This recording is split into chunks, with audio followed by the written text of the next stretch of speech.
नमस्कार। Dhirendra पुंडी news point में आप सभी का एक बार फिर से स्वागत है। आज हम जिस खबर की बात कर रहे हैं वो खबर बताती है कि इस देश में सनातन की आस्थाओं का अपमान करना इस देश में वोटों की गारंटी है।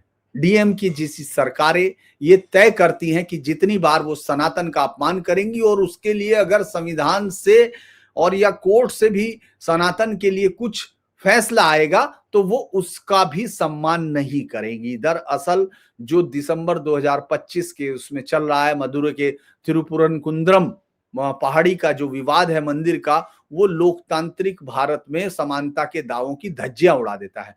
कल जो है सुल्तान हजरत सुल्तान सिकंदर शाह, ये आप सोचिए नाम कितना, ये हत्यारा हमलावर और बर्बर बलात्कारियों की फौज का एक नायक है जिसको मार गिराया था विजयनगर साम्राज्य के एक सम्राट ने, राजा ने। तो ये मुझे उसके बावजूद इस आदमी को किस तरह से वहां वो बनाया गया उस पर बात करेंगे कि ये कौन था, इतिहास के पन्नों में इसको क्या कहते हैं। लेकिन उस पर उरुस उत्सव लगता है, यानी हर साल जो उसका उत्सव है उसको फ्लैग होस्टिंग को कोडी अत्रुथल कहते हैं, उसकी अनुमति दे दी गई। भारी संख्या में पुलिस बल मौजूद था, 500 से ज्यादा पुलिसकर्मी गए और उन्होंने दरगाह पर झंडा फहरवाया ताकि कोई बाधा ना आए। ये वही जगह है जहां अभी वो जो विवाद है दीपाथून का, यानी कार्तिकेय दीपम चलना है, जो हजारों साल से हिंदुओं की परंपरा है। और ये पहाड़ी अत्यंत पवित्र पहाड़ियों में से एक है जो भगवान मुरुगन की और जो शादी यहाँ हुई हुई थी। तो 6 जो निवास स्थान है उनमें ये सबसे प्रथम है।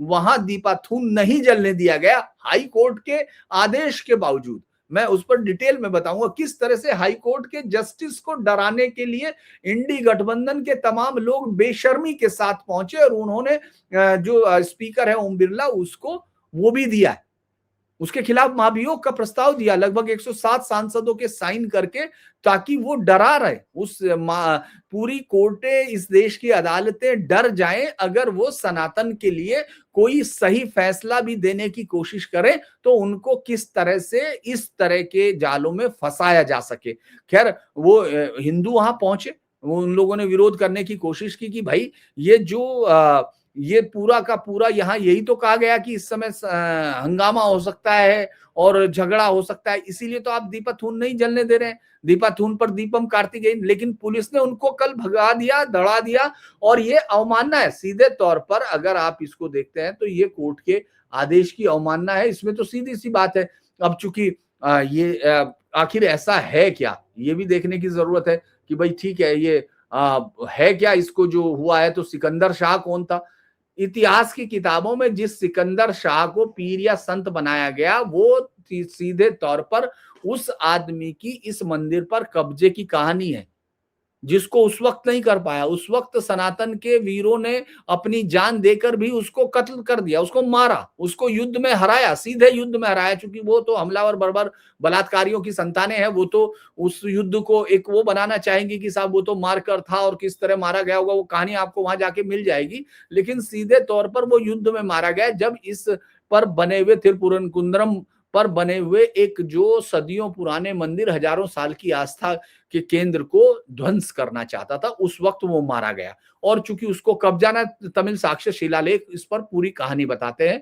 ये 1311 में मलिक काफूर के हमले के बाद मदुरै में जो सुल्तान बने, उन्हीं का सिकंदर शाह इसी सल्तनत का हिस्सा था। इसका मुख्य उद्देश्य हिंदू मंदिरों का विध्वंस था, इस्लाम का प्रसार था। पहाड़ी चूंकि ये वॉच टावर की तरह थी, मदुरै शहर की थी, सिकंदर शाह ने इस हिंदू मंडप पर कब्जा किया और इसी दौरान वो लड़ाई के बीच में मारा गया। अगर आज भी वहां मस्जिद के अंदर वो जो दरगाह है उसके अंदर कोई जाके जांच करे तो ग्रेनाइट के नक्काशीदार खंबे, कमल के फूल और तमिल वास्तुकला आपको दिखाई देगी। वो वहां आपको कोई ये दिखेगा कि वो कोई स्वतंत्र इमारत नहीं है। वो जिन लोगों को ये लग रहा होगा कि वो एक स्वतंत्र इमारत है, वो स्वतंत्र इमारत नहीं है, वो एक मंदिर का ही प्राचीन हिंदू ढांचे का अवशेष है, उसको उसमें बदल दिया गया। अब चूंकि थिरुपुरनकुंद्रम पर अग्नि पूजा या दीपम इसको बोलते हैं, इसका संगम लिटरेचर में मिलता है जो 2000 साल पुराना कम से कम है। अगर आप ऐतिहासिक तौर पर भी देखें तो दीपाथून का एक महत्व यह हो गया क्योंकि यहाँ पत्थर का स्तंभ है, वहां से थिरुकार्तिगई के दिन विशाल दीप जलाया जाता था। अब दरगाह का निर्माण चूंकि एकदम मंदिर के उसके बराबर में किया गया, धीरे धीरे दरगाह ने अपने इस पूरे इलाके को अपनी निजी संपत्ति घोषित करना शुरू कर दिया। और डीएमके सरकार के बाद जैसी ताकत में आई, उन्होंने कहा साहब ये हमारा पूरा है। और तर्क क्या था? दीप जलाने से निकलने वाली गर्मी और वो जो निकलने वाली गर्मी और तेल से दरगाह की पवित्रता और ढांचे को नुकसान होता है, उसका नुकसान होता है, उससे परेशानियां होती है, मतलब इसीलिए पवित्रता और ढांचे को नुकसान होता है, इसलिए इसको बंद किया जाए। खैर अब इस पर बहुत लंबा है क्या, जीआर स्वामीनाथन इसमें एक जस्टिस आए, वो एक इस परंपरा के रक्षक के तौर पर खड़े हुए क्योंकि इस परंपरा को इतिहास की मान्यता है, पूरा रिकॉर्ड है। न्यायाधीश ने सीधे तौर पर कह दिया, आपको मालूम है कि भाई डीएमके सरकार जो है स्वामीनाथन के मामले की सुनवाई हो, उन्होंने कहा धार्मिक परंपराएं बिना किसी डर से चलती रहनी चाहिए, उनको किसी को डराना नहीं, तो उनके खिलाफ ये शुरू हुआ।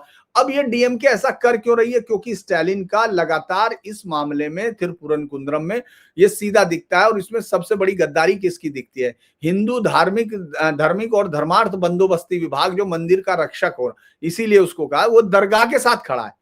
मंदिर के फंड का इस्तेमाल दरगाह की सुविधाओं के लिए किया जा रहा, जबकि श्रद्धालुओं को उसके लिए लाठी डंडे खाने पड़ रहे हैं। दरगाह पर झंडा उस वक्त भी फहराना सेकुलर हो गया जबकि दीपम पर दीप जलाना सांप्रदायिक है, और उससे ये हो सकता है कि कानून व्यवस्था बिगड़ सकती है, जबकि कानून व्यवस्था वहां झंडा फहराने से बिगड़ रही थी। चूंकि लेकिन प्राचीन तमिल सोर्स चीख चीख के कह रहे हैं कि साहब ये मंदिर है, लेकिन वो क्या कह रहे हैं कि अरबी और फारसी दावे हमको चाहिए, हम उस पर ही बात करेंगे। चूंकि सरकार ने पहले कोर्ट में जब कहा था कि पहाड़ी पर चढ़ना खतरनाक है, इससे दरगाह के अनुयायियों की भावनाएं आहत होंगी, तो लोग भावनाओं की रक्षा करेंगे या कानून की, ये तो सवाल बार बार आ रहा। दरअसल ये कोई ऐसा विवाद नहीं है, ये तो तिरुवनंतपुरम जो है अयोध्या और काशी की तरह एक सिविलाइजेशनल वॉर का हिस्सा है। एक तरफ तो जो वो लोग हैं जो लगातार तलवार की धार पे जो आक्रमणकारियों के नाम पर धंधा फैला रहे, झंडा फहरा रहे, दूसरी तरफ लोग अपनी 2000 साल पुरानी परंपरा पे एक दीप जलाने की भीख मांग रहे हैं। लेकिन जो जिस तरह से एरिडिकेट सनातन को मिटाने के लिए एचएलएनसी का जो मंत्री था, वही साफ दिख रहा है कि वो उन लोगों को जोड़ दे रहे। अगर आप इसको ये देखेंगे कि आखिर ये सिर्फ नहीं, मैंने आपको पूरी तरह से बताया था कि जो अदालत की एक एक प्रक्रिया मैंने आपको बताई थी, लेकिन शिलालेखों पर क्या है, सिकंदर शाह के आने से कम 1000 साल पहले तक ये बहुत ही विशुद्ध हिंदू मंदिर है। पांड्य राजाओं के शिलालेख इसको बताते हैं, 8वीं 9वीं शताब्दी के शिलालेख वहां है। पहाड़ी की गुफाओं दीपाथवीन के पास बाकायदा शिलालेख मिले जो पांड्य साम्राज्य के समय के है, और इस स्थान को उस समय परकुंद्रम कहा जाता था, यानी।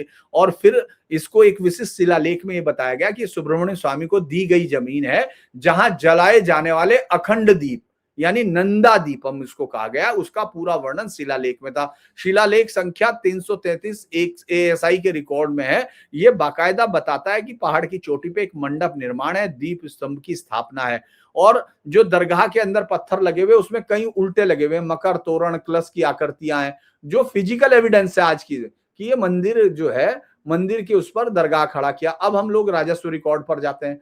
जब उसने ये कहा वक्फ ने कि साहब उसकी ये संपत्ति उसकी है, लेकिन ये रिकॉर्ड कानूनी रूप पर उसका दावा वक्फ का कहीं नहीं टिका, क्योंकि उसके पास कोई इस तरह के सबूत नहीं थे। सरकारी संरक्षण यानी सिर्फ डीएमके की ताकत ही उसके इसका आधार है। डीएमके हो या एआईडीएमके, आपको मालूम है वहां तो शुरुआत में ब्राह्मणवाद, मनुवाद और तमाम के नाम के वाद और हिंदू धार्मिक जो प्रतीक हैं, चाहे भगवान राम या तमाम चीजें, उनको माँ सीता को, उन सबको अपमानित करने की यात्राएं जस्टिस पार्टी के समय से निकली थी, और उन्हीं से ये पार्टियां खड़ी हुई हैं, तो इसीलिए उनका लगातार वो है। सर्वे सेटलमेंट रिकॉर्ड क्या कहता है? ब्रिटिश कॉल के दौरान भूमि सर्वेक्षण में थिरुपुरकरंद्रम को पहाड़ी को पोरम्बॉक लैंड कहा गया, यानी सरकारी भूमि या देवस्थानम लैंड के रूप में दर्ज किया गया, और 1910 से 1920 में इसमें कहीं भी वक्फ का या दरगाह के मालिकाना का जिक्र पहाड़ की चोटी के लिए नहीं था।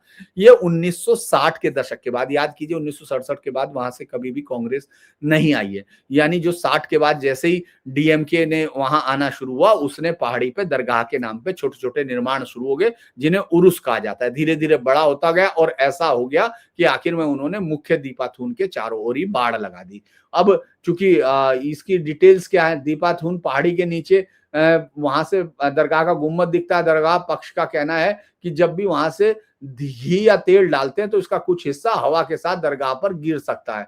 ये चूंकि हिंदू पक्ष ने कोर्ट में कहा कि भाई ये तो सदियों से चलता आ रहा है, तब दरगाह को आपत्ति नहीं थी। जब शुरू होती है, जब इस पर संपत्ति विवाद शुरू होता है। और इस साल जैसे ही ये शुरू हुआ कि जो एक हिंदू अनुयायी ने कहा कि साहब हमको इस साल दीपाथून पर दीपक जलाया जाए, तो वहां डीएमके ने, प्रशासन ने पहले कोर्ट को गुमराह किया कि पहाड़ी का रास्ता जर्जर है, वहां जाने से भगदड़ मच सकती है, जबकि दरगाह के कर्मचारी और उरुस उसी रास्ते को इस्तेमाल करते हैं। फिर जब जस्टिस स्वामीनाथन ने अपने पब्लिक इंटरेस्ट और रिलीजियस राइट की बात की, तो डीएमके के एजेंडे पे ये फिट नहीं थी, तो शुरू हो गए। उन्होंने तमिलनाडु के हिंदू विरोधी जैसे संगठन ने द्रविड़ जस्टिस स्वामीनाथन के खिलाफ विरोध किया और कहा कि ये जज जो है ब्राह्मणवादी सोच से प्रेरित होकर दरगाह का अधिकार छीन रहे हैं। जब कोर्ट ने फिर भी नहीं माना और आदेश दिया दिए जलाने, तो जिला कलेक्टर और पुलिस कमिश्नर ने इंटेलिजेंस इनपुट का बहाना बनाया। मैं आपको बताऊंगा वो इंटेलिजेंस इनपुट क्या थे, कि यदि क्या कहा, यदि दीप जलाया गया तो मुसलमान समुदाय भड़क सकता।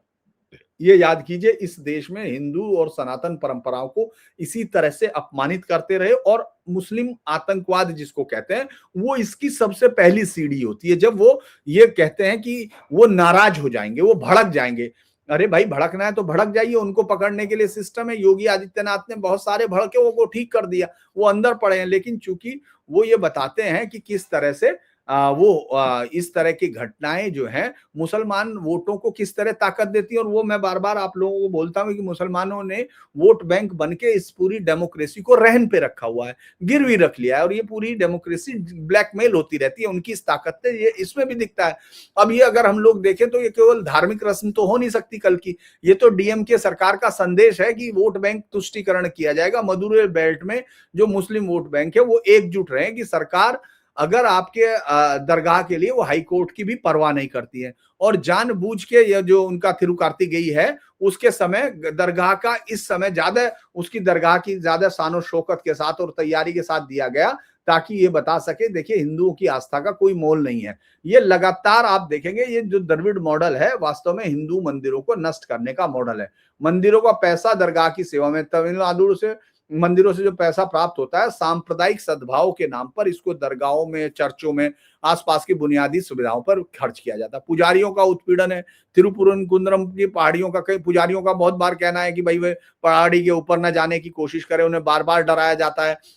और इतिहास की पाठ्य पुस्तकों में तमिलनाडु के आक्रमण हटा दिया ताकि उसको शांति दूत बनाया जा सके, सिकंदर शाह जैसों को। इस तरह का अगर हम इसको देखें कि अब इस पर होगा क्या, ये तो कानून की हार, तुष्टीकरण की जीत है सीधे तौर पर। तो हमलावर सिकंदर शाह के नाम पे झंडा फहराना, तो दीपम को बुझाए रखना संविधान के साथ एक भद्दा मजाक है। लेकिन यही वो सनातन विरोध की पराकाष्ठा है, जब वो हाई कोर्ट के जजों को डराने पे भी काम मतलब नहीं आ रहे। तमिलनाडु में चूंकि पूर्ववर्ती द्रविड़ सरकारों ने, या उन्होंने एकदम नहीं बंद किया, मतलब मंदिरों की पूजा करना, उन्होंने चूंकि ऐसी दीवारें खड़ी करनी शुरू की नियमों की, ताकि जो है पूजा स्वतः ही बंद हो जाए या असंभव हो जाए। 70 और 80 के दशक में इस तरह के गुप्त आदेश वहां आने शुरू हुए थे। जिला प्रशासन द्वारा एग्जीक्यूटिव ऑर्डर जारी किए गए, जिनमें पहाड़ी के कुछ चोटी के हिस्सों को संवेदनशील घोषित किया गया। इन आदेशों में तर्क दिया गया, चूंकि पहाड़ी एक दरगाह पर है, इसलिए ऊपर जाने वाली किसी भी हिंदू गतिविधि को प्रतिबंधित किया जाए ताकि शांति बनी रहे।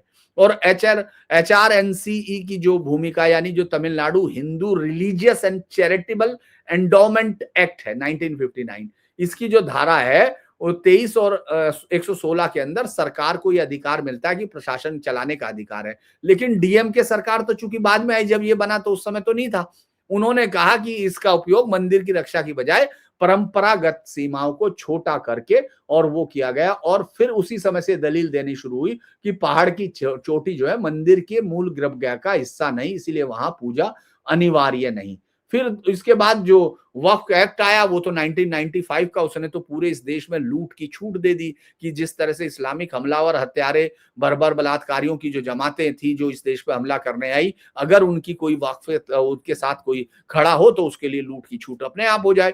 इसका जो धारा है प्रॉपर्टी क्लेम, तिरुपुरकंदरम के बड़े हिस्से को वक्फ बोर्ड ने अपनी सूची में डाल लिया। जब हिंदू पक्ष ने राजस्व के रिकॉर्ड दिखाए, 1910 का जो सेटलमेंट एक्ट था जो मैंने आपको ऊपर बताया, तो वक्फ बोर्ड ने इसको यूजर बाई प्रिस्क्रिप्शन कह दिया, यानी लंबे समय से हम अधिकार इससे उपयोग कर रहे हैं, इसलिए इस पर हमारा अधिकार है। और यही वो खतरनाक धारा है जो इस सरकार ने खत्म की है। कम से कम इसके लिए सरकार को धन्यवाद देना चाहिए। डीएमके सरकार इसी वक्फ पंजीकरण को ढाल बना के कोर्ट में कहती है कि हम निजी धार्मिक संपत्ति में हस्तक्षेप नहीं करेंगे, जबकि वो पूरी तरह से वो सरकारी भूमि थी। मैंने आपको बताया 1910 और 20 में इंग्लिश गवर्नमेंट ने उसको मंदिर का देवस्थानम घोषित किया था। चूंकि जो 5 बिंदु वहां उस समय जस्टिस जे.आर. स्वामीनाथन के थे, उन पर जिन पर अभी नहीं था, ये मैं बता सकता हूं। ऐतिहासिक निरंतरता, हिस्टोरिकल कंटिन्यूटी, उन्होंने पूछा कि प्रशासन के पास कोई ऐसा रिकॉर्ड है जो ये बताए कि सिकंदर शाह के आने से पहले वहां दीपक नहीं जलता था। चुप, कुछ नहीं था, कोई रिकॉर्ड ही नहीं उनके पास। बता, समान पहुंच का अधिकार, यदि दरगाह के अनुयायी ऊपर जा सकते हैं, झंडा फहरा सकते हैं, तो हिंदू श्रद्धालु दीप क्यों नहीं जला सकते? क्या संविधान के अनुच्छेद 14 का यह उल्लंघन नहीं है? शिलालेखों की अनदेखी, जब 8वीं शताब्दी के शिलालेखों को आप मान नहीं रहे हो, 15वीं शताब्दी के और उसके बाद के पर्शियन लिटरेचर को मान रहे हो, राज्य सरकार एक समुदाय के उत्सव यानी उरुस के लिए संसाधनों का प्रबंध करती है, लेकिन दूसरी सरकार के उत्सव को खतरा बताती है। ये तो कोई सेकुलर स्टेट की परिभाषा नहीं है। और प्रशासन ने जो ये कहा, बनावटी दंगे का जो डर प्रशासन ने बताया था, उसको कोर्ट ने वो किया कि ये कोई खारिज है। अब सबसे पहला तो इसमें डीएमके ने इसी के बाद शुरू किया था, पहले उसके प्रवक्ताओं ने शुरू किया था। टीवी डिबेट में जज भड़वा एजेंडा चला रहे, और द्रविड़ कड़घम के जो कचघम जो पहले संगठन है इनके, उन्होंने कहा जज के बाहर बाकायदा धरना प्रदर्शन, और ये अफवाह लगातार शुरू कर दी कि साहब इस जज के कंडक्ट हैं बहुत खराब, हम इनके सुप्रीम कोर्ट जाएंगे, और फिर वहां व्यक्तिगत निशाना बनाना शुरू किया। आपको मालूम है कि ये क्या हुआ। लेकिन जो आर्कियोलॉजी सर्वे है उसके रिकॉर्ड को आप काट नहीं सकते। जो इंस्क्रिप्शन 331 का मैंने पहले भी हुआ है, इसमें पांडे राजा जटावर्मन सुंदर पांडे के समय का उल्लेख है, जो केवल मंदिर के रख रखाव के लिए श्रवण दान की बात करता है। फिर जो दीपाथून बना हुआ है, ये मोनोलिथिक है, ये वस्तुतः ये द्रविड़ शैली की हिंदू शैली है, जिसका कोई भी स्थापत्य इस्लामिक कला के किसी संकेत मूल ढांचे में नहीं है। ये भी नहीं है जिसको उन्होंने सर्वे बताने की कोशिश की। तो इसीलिए अगर हम जानबूझ के इस समय शक्ति के साथ मनाया जा रहा, ताकि हिंदू परंपराओं के लिए अगर कोई इकट्ठा होना है तो उसको जाति आधार पर, उसको धार्मिक आधार पर इस तरह डिवीजन किया जाए। और इस बार तो कलेक्टर ने बाकायदा आदेश जारी किया था कि दरगाह के झंडारोहण में कोई भी बाधा डालने वाले को तुरंत गिरफ्तार किया जाए। लेकिन दीपाथून पर जब दीप जलाया जा रहा था तो उस समय तो आप ने उनको आने नहीं दिया, 144 लगा दी। और ये तो चूंकि सीधा अगर आप इसको देखेंगे तो ये तो सीधा मामला 2000 साल पुराने, 2500 साल पुरानी एक सभ्यता के जो निरंतरता है उसको महज सिर्फ एक आक्रमणकारी समुदाय के पास जाकर उसको दे देना, और जो हमलावर है उसी को उर्स के तौर पर संवैधानिक संरक्षण देना, ये तो और खतरनाक बात है। मैं तो ये कहूंगा कि आने वाले समय के लिए और कैसे, और अगर हम तिरुवनंतपुरम पहाड़ी की चोटी पर दरगाह का, मैंने एक और वो कागज निकाला जिसमें वहां लिखा हुआ था, ताकि ये देखा जाए कि क्या वो मंदिर है क्या नहीं। दरगाह के प्रवेश द्वार और आंतरिक गलियारों में लगे गोल खंबे और साधारण नहीं थे, ये 13वीं 14वीं शताब्दी के पांड्य और विजयनगर शैली के नक्काशीदार ग्रेनाइट खंबे हैं। इन पर कलश, व्याल और व्याद मतलब जो है, और कमल के फूल आज भी आज भी देखे जा सकते हैं, जिन्हें प्लास्टर से ढकने की कोशिश की गई। उल्टे शिलालेख, दरगाह की सीढ़ियों की नींव में कई ऐसे पत्थर लगे जिन पर तमिल वट्टलुट्टू लिपि में शिलालेख है। आक्रमणकारियों का ये एक पुराना तरीका है कि वो मंदिर के पत्थरों को उल्टा लगाते थे, ताकि आने वाली पीढ़ियां एक तो इतिहास ना पढ़ पाए, और दूसरा उनके ऊपर पत्थर रखकर चले जो वहां है।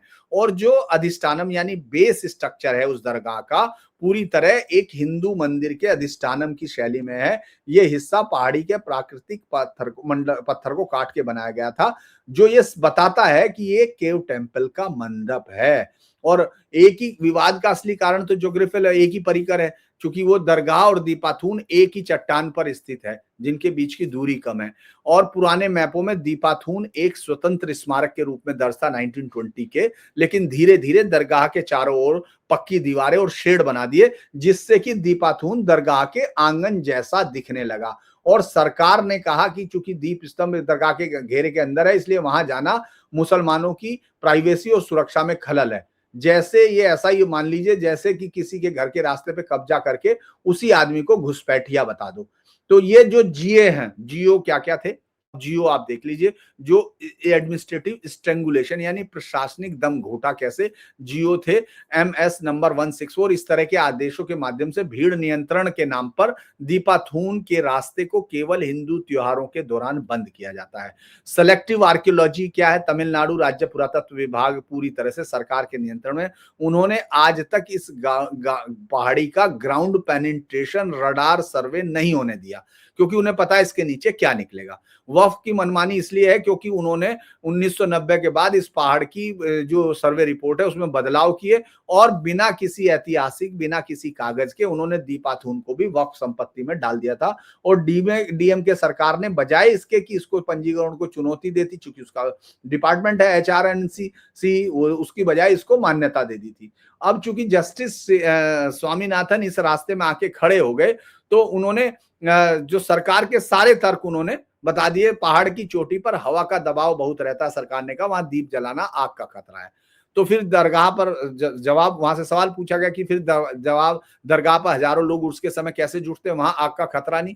तो उन्होंने कहा कि साहब, चूंकि दरगाह पे अभी सरकार ने झंडा फहराने के लिए क्रेन दी, सरकारी मशीनरी दी, लेकिन जो दीपाथून पे जाएगा उसको वो ट्रैफिक बाधा के नाम पर गिरफ्तार कर लेंगे। अब ये चूंकि इस मामले में कई सारी चीजें होनी है, जो हिंदू पक्ष जो है इसमें ASI की मांग कर रहा, राजस्व रिकॉर्ड, और उसकी तरह गांव-गांव में अब दीपम सेवा के नाम से गांव-गांव चल रहे। तो ये अगर हम लोग इसको ये देखें कि सिकंदर शाह एक हमलावर सुल्तान है जिसकी कब्र को एक धार्मिक स्थल में तब्दील कर दिया ताकि उस पहाड़ी पर एक वर्चस्व स्थापित हो इस्लामी, जबकि भगवान मुरुगन जो इस मिट्टी के इसके संरक्षक हैं उनको इस एकदम अलग कर दिया जाए। डीएमके ने ये भी इससे स्थापित किया है कि वे एग्रेसर के साथ खड़े, पूर्वजों के साथ नहीं, यानी एग्रेसर के साथ है, एंसेस्टर के साथ नहीं है। जस्टिस स्वामीनाथन का अपमान जो है सिर्फ एक जज का नहीं बल्कि उस न्याय व्यवस्था का अपमान कर रहे जिसमें द्रविड़ राजनीति किसी भी कानून को उनके वोटों के हिसाब से या उसके साथ कर सके।